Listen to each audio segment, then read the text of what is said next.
My wife has dementia, but she still remembers the man I killed. I'm old now. Might as well get this off my chest now while I'm still breathing. I was never a religious man, but at 85 years old, you start to think about things like that.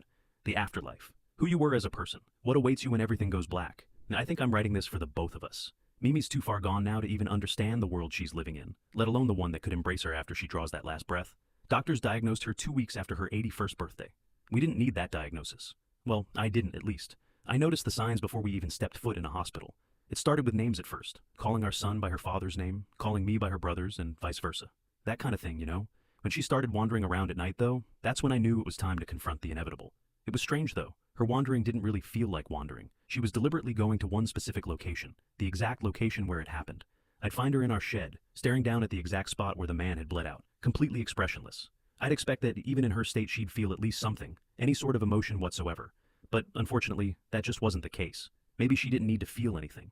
Maybe all she truly felt was drawn to a specific location where she knew something significant had happened. That thought process changed after about the 5th time, however.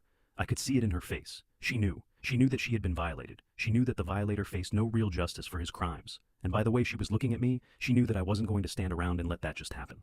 When she spoke his name, I didn't know if she was remembering what she had forgotten or if she was addressing me personally.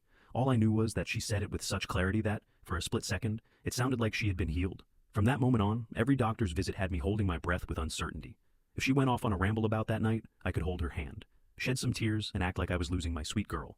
But a separate part of me had a different way of thinking. I didn't know what I wanted. I didn't know if I wanted to live with the weight of what I had done anymore. I guess that's why I'm writing this now. I know that I don't feel bad for what I did. How could I?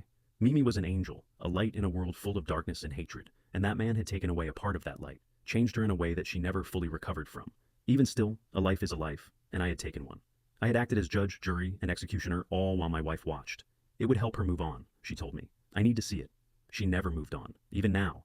Even while she drifts away, there's still a part of her that knows. And maybe this wouldn't be so difficult if she didn't continue calling me by his name, reminding me every day of the person I've been trying to forget for nearly 50 years now.